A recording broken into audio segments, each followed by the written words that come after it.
Hi, good morning, everybody. Happy Monday. It is so good to see you again.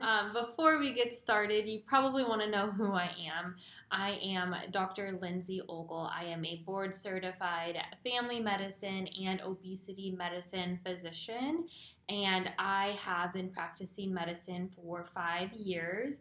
I am currently in the Kansas City area doing primary care, and I help a lot of my patients with obesity, lose weight, and manage their weight.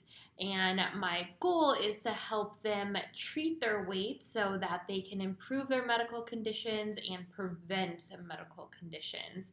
And so, if you want to know more about things like that or learn tools and how you can do that for yourself, then please like and subscribe to this video.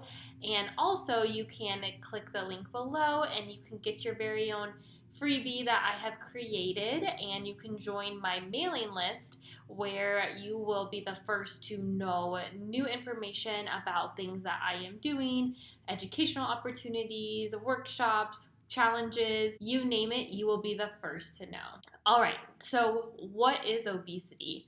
We hear this term all the time, but we rarely talk about the definition. So there are a couple of different ways that we can measure if somebody has obesity or not. The most common way that we classify somebody as having obesity is with the BMI. And there are benefits and negatives to the BMI. What is BMI? It is body mass index, and this is taking somebody's height and their weight and using an equation to create a relative number that we can compare to other people of different heights. And it's important to know that this calculation was created using only men. And so it left out our women. And so that is a huge limitation in what this means for our female patients. But if you want to calculate your BMI, a link will be included below. And so you can type in your height and your weight, and you can find your BMI and find out which category you fit into. And the benefits of BMI are that it is inexpensive to calculate, it's very easy to calculate, and we can easily watch it over time. And it's really helpful for general populations and getting information on a large group of people. It is less helpful for the one person in front of you. It does not tell you what is making up your weight. Do you have dense bones? Do you have a lot of muscle? Do you have excess fat? We don't know what the weight is with the BMI. So a very muscular, like football player or professional basketball player, they could have a BMI technically in the obese category, but we know that these are very healthy individuals compared to maybe somebody who does not typically exercise. They actually may have a quote unquote thin body, but may be carrying more fat mass than muscle mass and may have a normal BMI, but may not be as metabolically healthy as that athlete that I mentioned earlier. Normal BMI is considered 18.5 to 24.9. Overweight is 25 to 29.9, and obese is 30 or above. Other ways that we can categorize or quantify obesity is using the waist circumference. And waist circumference is also very inexpensive to calculate and easy to replicate. And this is something that an individual or a provider can monitor over time. It gives us a little bit more information. And so from a health standpoint, excess weight that is in the abdomen has a higher risk of being damaging to someone's health than excess weight in other parts of the body, like the thighs or the arms or the breasts or the butt. Fat that is in those areas is less likely to cause disease in somebody. Another way that you can kind of do this is watching how your clothes fit over time. So are your pants tight? Are they loose? Are you needing to change your pant size?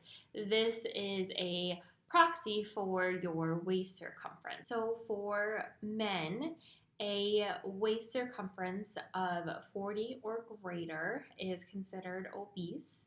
And for women, a waist circumference of 35 or higher is considered obese. And we are talking about inches here. The most precise way to measure obesity is body fat percentage. And the reason that this may be the most precise is that for obesity, it's less the fact that somebody weighs more than what is considered a healthy weight for them. What's really a cause for concern or caution when it comes to somebody's health is how much excess adipose tissue or fat tissue that they have. Again, predominantly we are concerned about that excess fat tissue in the abdomen or around our organs.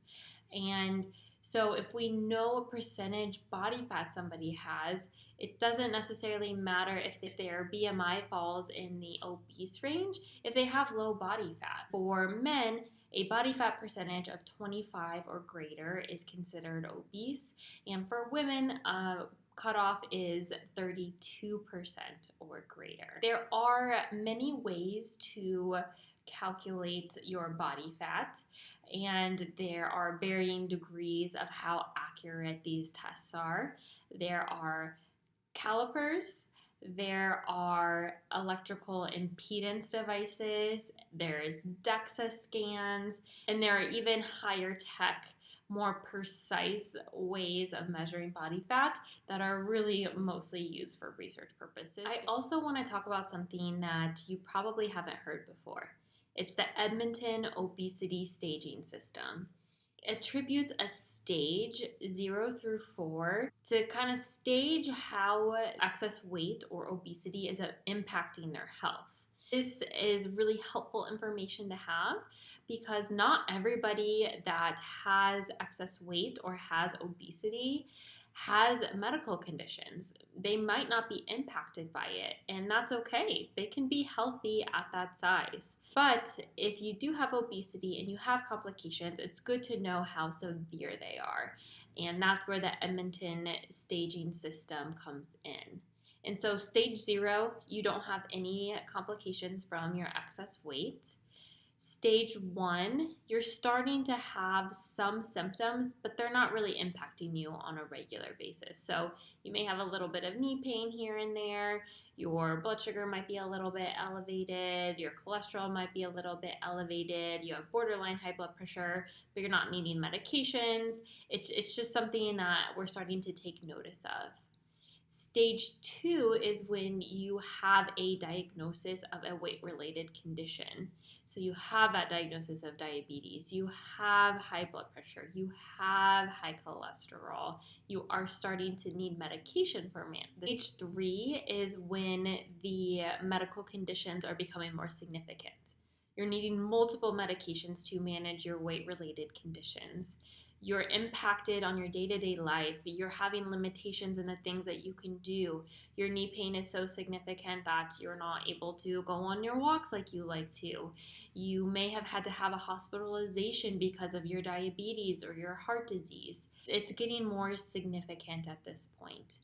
And then stage 4 is end-stage disease. This is when your medical conditions that are related to your weight have gotten to the point where they are not managed and they are not reversible. So we're trying to catch people at the earliest stages so that we can manage and treat and reverse their conditions by treating their weight as the primary underlying or one of the most significant attributing factors. And so again, Edmonton staging system for obesity goes from stage 0, where you don't have any conditions or symptoms yet, stage 1, starting to have some evidence of a condition developing, but you're not really having any symptoms on your day-to-day. Stage 2, you have a diagnosis of a condition, you have diabetes, hypertension, you're starting to need medication. Stage 3, it's becoming more significant, impacting your day-to-day. You're having multiple medications, possibly a hospitalization. In stage 4, irreversible conditions, really significant impact, limiting what you can do on a more significant scale.